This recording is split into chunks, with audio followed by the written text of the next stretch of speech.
형제를 사랑하여 서로 우애하고 존경하기를 서로 먼저 하며. 로마서 12장 10절 말씀. 아멘. 성도님들, 사도 바울이 말하는 사랑의 세 번째 실천 과제, 이건 바로 존경입니다.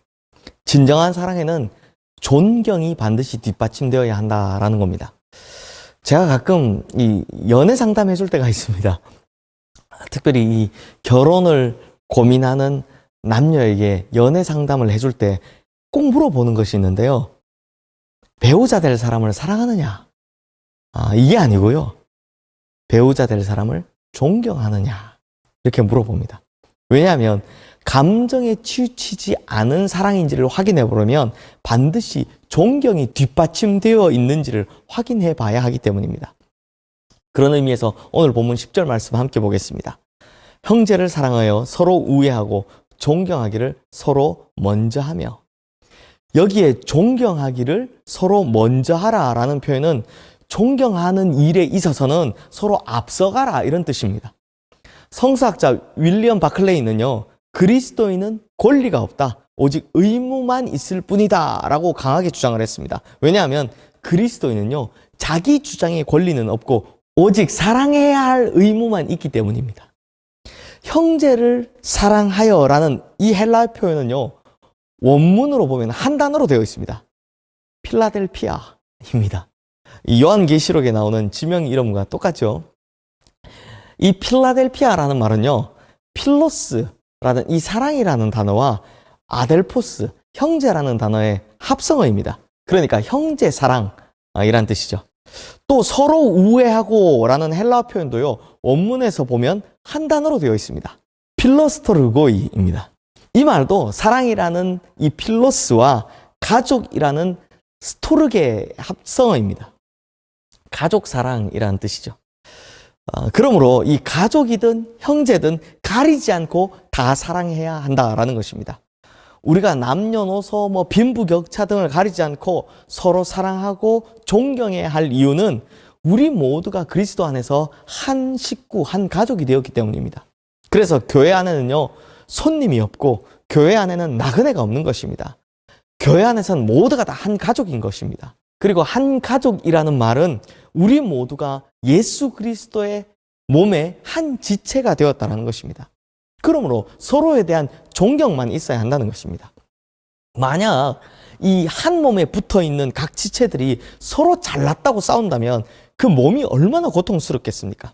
손가락이 발가락 들어 너는 물건도 집지를 못하고 뭐 그렇게 짧고 못생겼냐 라고 하고, 발가락이 손가락 들어 너는 버틸 힘도 약하고 원하는 대로 가지도 못하는 게 무슨 말이 그렇게 많냐 라고 하면 한 지체 안에서 어떤 일이 벌어지겠습니까? 눈이 코에게 너는 보지도 못한다라고 하고, 이 이야기를 들은 코가 내가 눈 때문에 이제 앞으로 숨도 안 쉬겠다라고 한다면 무슨 일이 벌어지겠습니까? 다 죽는 거죠. 그러므로 그리스도의 한 몸 된 지체들은 서로가 다른 지체들을 자기보다 낫게 여기고 존경해 줘야 한다는 것입니다. 그래야 온전히 건강한 몸이 이루어지기 때문입니다. 사랑하는 성도님들, 성도 간의 사랑은 가족 간의 사랑처럼 서로를 존경의 대상으로 여겨야 하는 것입니다. 교회 안에서는 연세가 높으신 어르신들이 마땅히 존경받아야 하는 것처럼 마찬가지로 어린 소자 한 사람도 이 사랑에서 소외되면 안 되는 것입니다.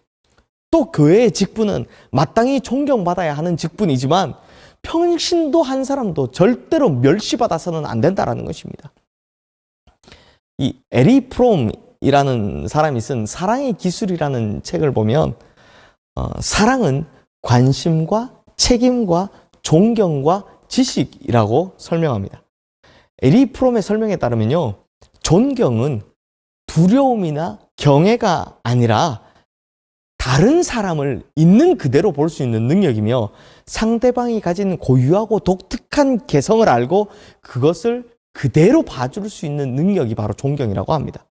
즉, 존경하기를 서로 먼저 하라라는 이 말은 상대를 있는 그대로 그냥 봐줘라, 이 말이다라는 겁니다.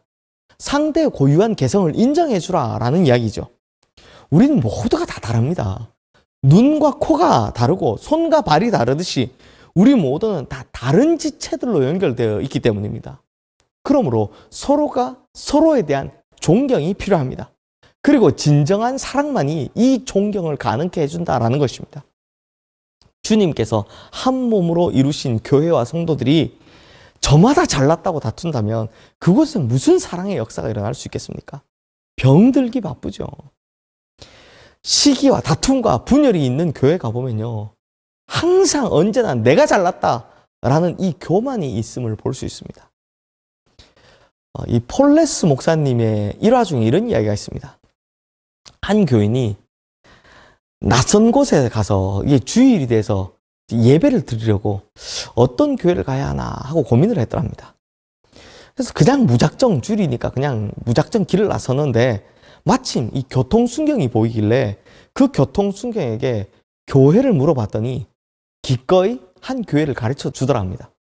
그런데 이 교통순경이 가르쳐 준 교회가 가까운 교회가 아니라 좀 떨어져 있는 교회를 가르쳐 주더랍니다. 그래서 이 교인이 왜 하필 이 교회를 가르쳐 줬습니까? 라고 물어봤답니다. 그랬더니 이 교통순경의 대답이 이렇습니다. 글쎄요, 저는 신자가 아니지만 그 교회를 소개한 이유는 간단합니다. 이 지역에서 몇 년 동안 근무해 오면서 나름대로 느낀 바는 그 교회에서 예배를 드리고 나오는 사람들이 한결같이 늘 행복해 보였다라는 겁니다. 참 느끼는 바가 많죠. 성도님들, 사랑은 인간을 행복하게 만들어줍니다.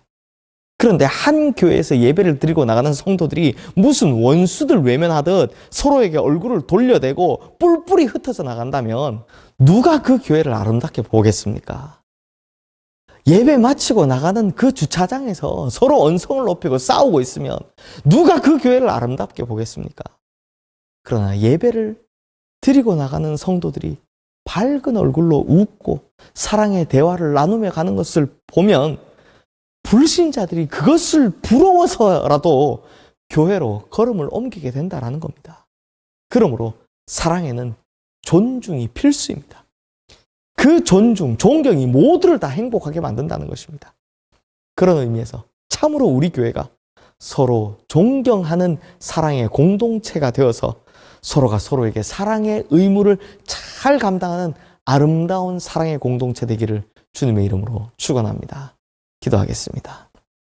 하나님 아버지, 사도 바울이 말한 사랑의 실천사항 세 번째, 바로 존경이라고 합니다.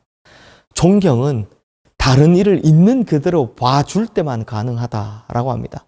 주님, 우리가 얼마나 그것이 안 돼요, 얼마나 다른 사람들을 비난하고 또 속으로 비판하며 또 얼마나 적대시하고 원수대하듯 했습니까?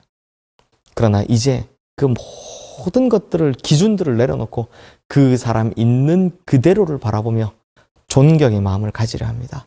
주님, 우리에게 이 마음을 허락해 주셔서 우리 교회가 아름다운 사랑의 공동체 이루어갈 수 있도록 역사하여 주시옵소서. 그리하여 우리 교회 교인들을 바라보는 많은 사람들이, 불신자들이 정말 이 교회 가고 싶다라고 고백할 수 있는 그런 역사들이 일어나게 하여 주시옵소서.